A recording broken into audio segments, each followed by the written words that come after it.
ഇതിൻ്റെ മുകളിൽ വളരെ നൂല് പോലെ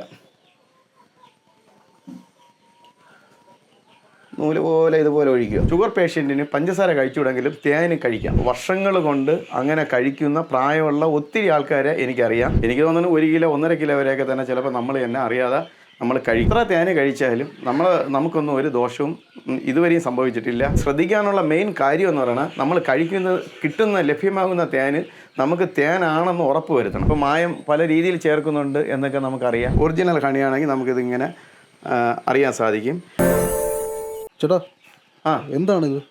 ഇത് ഞാൻ പ്രോസസ്സ് ചെയ്തെടുത്ത കുറച്ച് ഹണിയാണ്, അതായത് ശുദ്ധമായ ഹണി. അല്ല, ഈ ശുദ്ധമായ ഹണി എന്ന് പറയുമ്പോൾ ഇപ്പോൾ തേനിനെതിരെ ഇപ്പം നല്ല രീതിയിലുള്ള പ്രചരണങ്ങളുണ്ട്. ഒന്നാമത്തേന്ന് പറയുമ്പം ഈ തേന് ഈ പ്രമേഹ രോഗികൾക്ക് കഴിക്കാൻ പറ്റില്ലല്ലോ. ഇത് അതിനകത്ത് പഞ്ചസാരയുടെ സെയിം കണ്ടൻറ്റിനാണ് ഉള്ളത്, പഞ്ചസാരയുടെ പോലെ തന്നെ അവർക്ക് പ്രശ്നമാണ് എന്ന് പറഞ്ഞു കേട്ടിട്ടുണ്ട്. അത് എത്രത്തോളം ശരിയാണ്? ഇത് ഞാൻ മനസ്സിലാക്കിയ എടുത്തോളം, ഞാൻ ഏകദേശം ഒരു 30-35 വർഷം കൊണ്ട് ഈ ഹണിയുടെ ഫീൽഡിൽ വർക്ക് ചെയ്യുന്ന ഒരാളാണ്. അപ്പോൾ ഇതിൻ്റെ ശാസ്ത്രീയമായിട്ടുള്ള കുറച്ച് കാര്യങ്ങളും എനിക്കിത് അറിയാം. അപ്പോൾ നമ്മൾ സാധാരണ തേനിൽ ഫെർസ്റ്റോക്സും ഈ പഞ്ചസാരയിൽ സുക്രോസുമാണ്. അപ്പോൾ ഈ ഷുഗർ പേഷ്യൻറ്റിന് സുക്രോസാണ് വിഷയം. അപ്പോൾ തേന് കഴിക്കുന്ന ഒരു വ്യക്തിക്ക് ഈ ഷുഗർ പേഷ്യൻറ്റിന് പഞ്ചസാര കഴിച്ചുവിടെങ്കിലും തേന് കഴിക്കാം എന്നും പറഞ്ഞുകൊണ്ട് നമ്മൾ 1/2 കിലോ 1 കിലോ കഴിച്ചു കഴിഞ്ഞാൽ അത് വിഷയമാണ്. അധികമായാൽ അമൃതും വിഷം എന്ന് പറയുന്നത് പോലെ നമുക്ക് അത്യാവശ്യം മധുരത്തിന് വേണ്ടി ഒരു ചായയിലോ ദോശയിലോ 1 സ്പൂണോ 2 സ്പൂണോ പിന്നെ തേന് കഴിക്കുന്നത് കൊണ്ട് ഒരു വിഷയവുമില്ല. ഇത് വർഷങ്ങൾ കൊണ്ട് അങ്ങനെ കഴിക്കുന്ന പ്രായമുള്ള ഒത്തിരി ആൾക്കാരെ എനിക്കറിയാം. പിന്നെ എന്നിൽ നിന്ന് ഹണി അങ്ങനെ വാങ്ങിച്ച് ഉപയോഗിക്കുന്നവരെ എനിക്കറിയാം. അവർക്കൊന്നും വേറെ വിഷയങ്ങളൊന്നുമില്ല. അപ്പോൾ ഈ രണ്ടിലും അടങ്ങിയിരിക്കുന്ന, ഷുഗറിൽ അടങ്ങിയിരിക്കുന്നതും പഞ്ചസാരയിൽ അടങ്ങിയിരിക്കുന്ന മധുരത്തിന് വേണ്ടി ഉള്ള രണ്ട് ഘടകങ്ങളാണ്. അപ്പോൾ അതുകൊണ്ട് നമുക്ക് പഞ്ചസാര പ്രമേഹ രോഗികൾ ഈ പഞ്ചസാര കഴിക്കാൻ പറ്റാത്തവർക്ക് നമുക്ക് അത്യാവശ്യം മധുരമായിട്ട് തേന് കഴിക്കുന്നതിൽ വേറെ വിഷയമില്ല. പിന്നെ നമ്മൾ ശ്രദ്ധിക്കാനുള്ള മെയിൻ കാര്യം എന്ന് പറയുന്നത് നമ്മൾ ലഭ്യമാകുന്ന തേന് നമുക്ക് തേനാണെന്ന് ഉറപ്പ് വരുത്തണം. ഇപ്പോൾ ഈ ഫുട്പാത്തുകളിലും, അതായത് ഈ റോഡിൻ്റെ സൈഡിൽ ഇങ്ങനെയുള്ള സ്ഥലങ്ങളിൽ ചില സ്ഥലങ്ങളിൽ നിന്ന് പിന്നെ ഒക്കെ നമുക്ക് കിട്ടാറുണ്ട്. പക്ഷേ അത് എത്രത്തോളം അത് ബെറ്റർ ഹണിയാണെന്ന് നമുക്ക് പറയാൻ പറ്റില്ല. അപ്പോൾ നമുക്ക് കിട്ടണ തേന് നല്ല തേനാണെന്നുണ്ടെങ്കിൽ നമുക്ക് കണ്ണും അടച്ച് നമുക്ക് കഴിക്കാം. ഇപ്പോൾ എന്നിൽ നിന്ന് ഒത്തിരി പേഷ്യൻസ്, ഈ ക്യാൻസർ പേഷ്യൻ്റ് പോലെയുള്ളവരൊക്കെ ഒത്തിരി പേര് വാങ്ങാറുണ്ട്. അപ്പോൾ എൻ്റെ കയ്യിൽ ചെറുതേന ചോദിക്കും, ചെറുതേൻ ഇല്ലെങ്കിൽ ഞാൻ ചെറുതേൻ ഇല്ല എന്ന് പറയും. പക്ഷേ തേനെല്ലാം തേനാണ്, തേനെല്ലാം ഗുണമുള്ളതാണ്. അപ്പോൾ എൻ്റെ കയ്യിൽ തേനില്ല എന്നുണ്ടെങ്കിൽ, ചെറുതേനില്ല എന്നുണ്ടെങ്കിൽ ഞാൻ അവർക്ക് ഈ ഫോറസ്റ്റ് ഹണി അവൈലബിൾ ആണെന്നുണ്ടെങ്കിൽ അവരുടെ അടുത്ത് അത് ഞാൻ പറഞ്ഞു കൊടുക്കാറുണ്ട്. അപ്പോൾ ഈ ഫോറസ്റ്റ് ഹണിയുടെ പ്രത്യേകത എന്ന് പറയുമ്പോൾ ഫോറസ്റ്റിൽ നിന്നുള്ള ഒത്തിരി പ്ലാന്റുകളുണ്ട്. അപ്പോൾ അത്രയും മെഡിസിൻ വാല്യൂ കൂടുതലാണ്. അപ്പോൾ ചെറുതേന പോലെ തന്നെ അത് നമുക്ക് ഉപയോഗിക്കാൻ പറ്റും. അത് കഴിഞ്ഞിട്ട് ഇത് നമ്മുടെ നാട്ടിൻപുറത്തുള്ള ഹണിയാണ്. അപ്പോൾ ഇതായാലും ഇതിൻ്റെ വാട്ടർ കണ്ടൻറ്റും പുളിപ്പും എല്ലാം കളഞ്ഞ് വളരെ നാളിലത്തേക്ക്, അത് ഫ്രിഡ്ജിലൊന്നും സൂക്ഷിക്കേണ്ട കാര്യമില്ല. ഇതിങ്ങനെ തന്നെ പുറത്ത് വെച്ചിരുന്നാലും ഒന്നും ചെയ്യാറില്ല. ഒത്തിരി നാൾ നമുക്ക് എൻ്റെ നിന്ന് വാങ്ങിച്ച് ഉപയോഗിക്കാം എന്ന ആൾക്കാരും ഉണ്ട്, ഞാൻ കൊടുക്കാറുമുണ്ട്. ഈ തേനിനെ കുറിച്ച് മറ്റൊരു പ്രചരണം എന്ന് പറയുന്നത് തേൻ കഴിച്ചാൽ മെലിഞ്ഞു പോകും എന്നൊരു സംഭവം പറയാറുണ്ട്. അത് ഞാൻ തുടക്കത്തിൽ പറഞ്ഞതുപോലെ ഞാൻ ഏകദേശം ഒരു 30-35 വർഷം കൊണ്ട് ഈ ഹണി വീര ഫീൽഡിലാണ്. ഹണി ഫ്ലോ സീസണിൽ കോളനി ചെക്ക് ചെയ്തുകൊണ്ടിരിക്കുന്ന സമയത്ത് ഇപ്പോൾ ഒരു പീസ് വീതം ഇങ്ങനെ കട്ട് ചെയ്ത് നമ്മൾ കഴിക്കാറുണ്ട്. അപ്പോൾ 50 ഗ്രാം വെച്ചായാലും ഒരു 10-25 പ്രാവശ്യം എന്തായാലും നമ്മൾ അറിയാതെ വായിൽ വയ്ക്കും. അപ്പോൾ എത്രയായാലും നമുക്കെന്നാൽ കാൽക്കുലേറ്റ് ചെയ്യാൻ പറ്റും. എനിക്ക് തോന്നുന്നു 1 കിലോ 1.5 കിലോ വരെയൊക്കെ തന്നെ ചിലപ്പോൾ നമ്മൾ തന്നെ അറിയാതെ നമ്മൾ കഴിക്കും.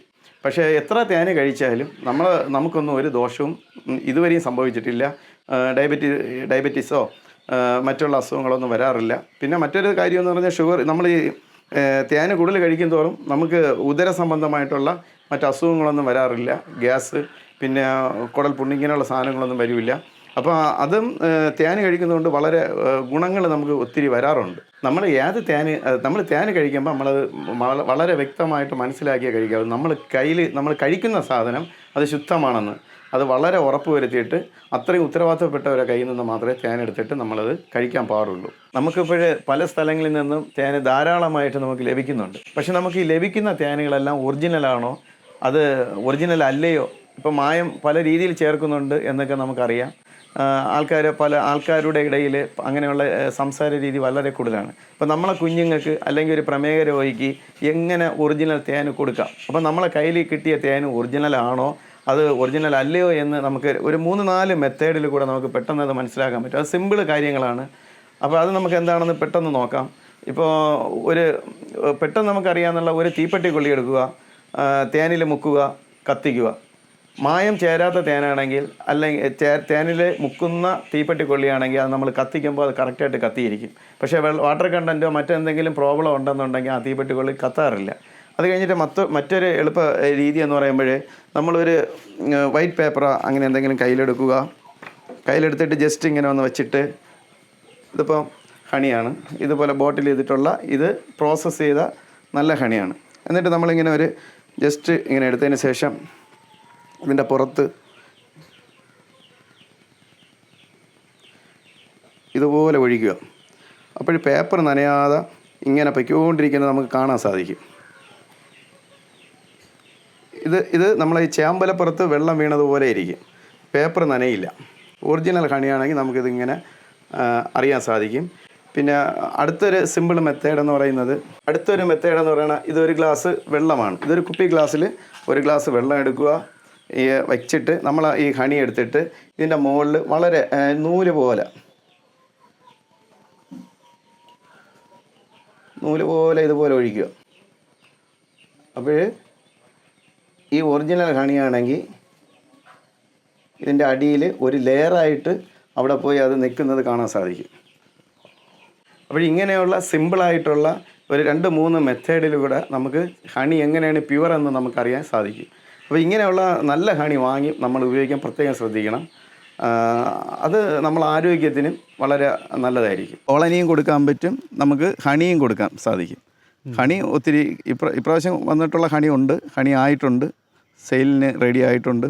നമ്മൾ ഇതിപ്പോൾ ഈ റബ്ബർ ഉള്ള സ്ഥലങ്ങളിലാണ് ഇപ്പോൾ നമ്മൾ നമുക്ക് ഹണി എടുക്കാൻ വേണ്ടി വെച്ചിരിക്കുന്നത്. ഇവിടെ ഈ റബ്ബർ ഉള്ള സ്ഥലത്ത് ഹണി തീരുന്ന സമയത്ത് നമുക്ക് വനത്തിനകത്ത് വയ്ക്കാൻ പറ്റും. വനത്തിനകത്ത് വച്ച് കഴിഞ്ഞാൽ അവിടെ നിന്ന് വനത്തിലെ തേന് നമുക്ക് എടുക്കാൻ സാധിക്കും. തേനിന് വ്യത്യാസം വരും. വനത്തിലെ തേനിന് എപ്പോഴും മെഡിസിൻ വാല്യൂ കൂടുതലാണ്. കാരണം എന്ന് പറഞ്ഞാൽ ഒത്തിരി ഫ്ലവേഴ്സ് വനത്തിനകത്തുണ്ട്. ഇപ്പോഴെന്നാലും ഇപ്പോൾ നമുക്ക് കൂടുതലായിട്ട് കിട്ടുന്നത് തേമ്പാവ്, ഇങ്ങനെയുള്ള തേമ്പാവ്, പിന്നെ മരുത് പൂക്കുന്ന സമയമാണ്. അപ്പോൾ ഇതിൽ നിന്നെല്ലാം ഒത്തിരി തേന് നമുക്ക് ലഭിക്കും. അതുകൊണ്ടാണ് വനത്തിനകത്ത് തേൻ വയ്ക്കുന്നത്. പക്ഷേ ആ തേനിന് വിലയും കൂടുതലാണ്, നമുക്കത് കൂടുതലായിട്ട് കൊടുക്കാനും സാധിക്കും.